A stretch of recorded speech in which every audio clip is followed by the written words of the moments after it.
Kung ako kay President Marcos Jr., um, mag I think he should have his own legacy. Siguro gumawa siya ng sarili niyang mga infrastructure project na matatawag niyang legacy. Hindi yung tipong parang ang nangyari kasi kay BBM, parang credit grabbing yan in many ways or in many respects. Well, na-establish na natin kasi even before pa nagsalita ang pangalawang Pangulo, Vice President Sara Duterte, lumabas na yung mga videos, yung mga luma, 2018, plano na nito. Kasi maraming parte lang ito sa plano dyan po sa Davao City, yung Coastal Road, Bypass Road, konektado ito, parte ito, no? So, na-establish na yan, na naisip or naiplano na way back panahon pa ng Vice President, Mayor pa siya noon. In fact, noong 2023 sa inauguration ng Coastal Road, binigyan siya ng pagkilala. In good terms pa sila noon ng Presidente Bongbong Marcos. Kinilala rin ang efforts ni former President Rodrigo Duterte. Pero dito tayo sa mga umuusbong na mga issue na kumakalit din sa social media, lalo na-establish na ito ay walang pondo na ginamit ang local government ng Davao City, ang national government, ito ay pondo galing po sa China. No, ngayon lumabas din yung issue na ang kapalit niyan, ito pong West Philippine Sea, pampapogi lang yan ng China dahil sa West Philippine Sea. Ano pong pagkakaalam niyo po dito? Ito ba'y bukod tanging nagaganap lang sa Pilipinas, China sa pagtulong sa Pilipinas?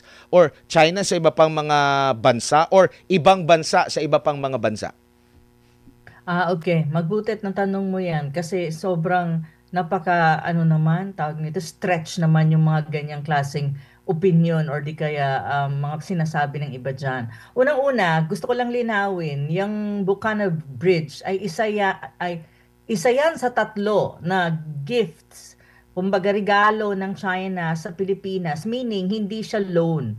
It is ano siya, grant. So ibig sabihin, pera ng China ang ginamit diyan. Tatlong tulay. Pero ito yung pinaka-controversial na Bukana Bridge sa Davao kasi ang nangyari diyan parang sinasabi ni BBM na legacy niya or one of his legacy sa infrastructure, which is nagre-react syempre ang mga tao kasi alam naman natin na nung 2018 yan, at the same time 2020 nagkaroon, parang na-approve na yung funding dyan, at saka yung mga negotiation nangyari during the time of President Duterte, at saka during the time of the Vice President as Mayor of Davao City. So may mga dyan, may mga debate na hindi yan legacy per se ni President Marcos Jr., but it's more of a legacy, part ng legacy ng tinatawag mong Build, Build, Build program ng Duterte administration na yun ang tinatawag natin before, yun ang tinatawag talaga natin na golden age of infrastructure. Nagsulat ako niyan ng maraming article published in ASEAN Post.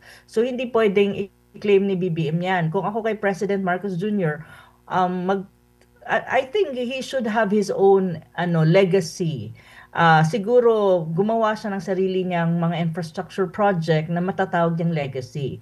Hindi yung tipong parang ang nangyari kasi kay BBM, parang credit grabbing yan in many ways or in many respects. On the other hand, ang sinasabi nila parang daw in exchange for yung tinatawag nating dispute dyan sa South China Sea, that is not really true. Actually, ang China is a big investor and it's a big financer when you talk about infrastructure projects in different parts of the world, especially sa tinatawag mong Global South. Ito yung developing countries. Even across Southeast Asia, ang pinakamalaking pumupondo pagdating ng mga infrastructure project, both physical infrastructure and soft infrastructure. Soft infrastructure meaning yung digital infrastructure ay ang China. So actually, ang Pilipinas ang may pinakamababa at this time when you talk about financing ng China sa infrastructure project, especially under BBM administration. Kung titignan mo ang Africa, titignan mo ang Latin America, at titignan mo ang Asia, ang kabuuan ng Asia, ang pinakamalaki na funder when you talk about infrastructure projects, especially when you talk about railways, bridge, ports, and even like mga digital infrastructure, yung mga pang-satellite and all that, ay ang China. Kasi ang China, to be very honest and frank, objectively speaking, is the best when you talk about infrastructure project in the world. Not even the United States. If you look at the United States, mga train station nila, mga luma, yung mga bridges nila luma. But if you go to China, and if you see China's infrastructure, China's railway, Chinese ports, you will, it's really amazing. It's one top of the world, as in, I'm not kidding. So when you talk about investment in other countries, pagdating sa infrastructure, China is leading. And they are very good at this. Kaya nga may tinatawag kang Belt and Road Initiative or BRI. Basically, ang BRI is a Belt and Road Initiative. It's a grand project of China that basically focus on infrastructure investment in many parts of the world. And usually, itong BRI, ang encompassing ito is most continents from Asia, Latin America, even Europe. Europe sa eastern part of Europe and in Africa. Makikita mo ang mga infrastructure project dyan na big time infrastructure project ay galing China under the so-called BRI or Belt and Road Initiative. Opo. Na land sa ano yan sa land la kasi may BRI ka na tinatawag mong Silk Road. Andyan na yun siya. Opo. Prof, yung sa BRI, kumbaga tumutulong ang China. Syempre kasi sa pagtulong niya sa mga bansa, yung beneficiary, syempre makakabenepisyo yung bansang beneficiary. And at the same time, meron din siyang benefit sa China kasi possible din na itong mga bansang tinutulungan niya, makikipagkalakalan din siya at para hindi na rin siya mahirapan, tuloy-tuloy, maganda ang ugnayan. Pero maaring masamain pa rin yan ng ibang mga kritiko nga. Kaya nga tinutulungan yung China kasi merong dispute dyan para makalimutan na natin yung West Philippine Sea. Ganun pa rin yung motibo. Pero meron bang ibang mga bansa na gumagawa rin ng ganito? Kung hindi man full grant, at least mga soft loans, mabababa na mga interest na makakatulong sa atin. Pero sure ka na matibay, pulido yung infrastructure at magagamit natin? So far at this time, to be very honest, when you really talk about infrastructure project, and that is like for example, itong hard infrastructure, physical infrastructure, na ang number one talaga sa mundo is China.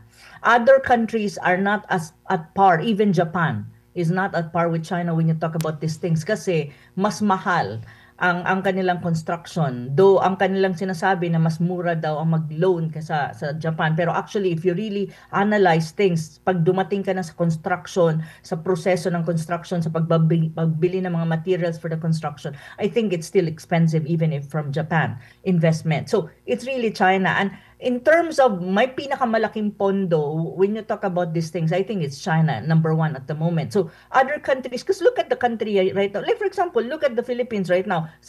Ano ba yung country na talagang nagpupondo pagdating sa infrastructure programs or infrastructure projects sa Pilipinas? Since ang China nag-mellow down, ano ba ang under BBM, mayroon ba siya talagang big ticket infrastructure project na nasimulan, na negotiate under his administration na ngayon matatawag niyang legacy, na funded by other countries, like for example, Japan or the United States? I don't think so. I really don't think so. So, ang Belt and Road Initiative, ito yung, at saka gusto ko lang i-address, no, yung sinasabi na, ang tawag nito, kaya ang China nagbibigay ng mga infrastructure or nagpapaloan or nagbibigay ng grant when you talk about infrastructure projects sa Pilipinas, para in exchange to the dispute of the South China Sea, para hindi natin i-claim ang ating claim. That is really wrong assumption, precisely because even if China will give us the investment in terms of infrastructure, or even if will give loan or grant sa infrastructure project natin, bibigyan tayo o hindi, they would always be a dispute in the South China Sea. Hindi yan mawawala ang dispute kasi ang dispute sa South China Sea is a separate matter. It's like it's more on security and geopolitics to a greater extent. And of course, it's all about sovereignty and sovereign rights. Dapat hiwalay yan when you talk about cooperation. Kasi when you talk about Belt and Road Initiative, when you talk about infrastructure investment sa Pilipinas ng China, let us say, ibang dimension yan, cooperation yan. Kaya nga nung panahon ni Duterte, ni Pangulong Duterte, malinaw ang kanyang foreign policy. We will cooperate with China on areas that there is a need for cooperation and there's already cooperation. Like for example, infrastructure project. Pero isi-separate natin ang pag-deal when you talk about the South China Sea dispute kasi it's a different matter, it's a different dimension. Kaya malinaw yon. Pero itong panahon ni BBM, nagkaletse-letse na. Kasi lahat nilamp na nila, kaya nagkagulo-gulo. So, ngayon, hindi tayo nagbe-benefit. Ang other countries in ASEAN are benefiting from infrastructure project and we are not even part of the Belt and Road Initiative, I think. Opo. As far as I'm concerned.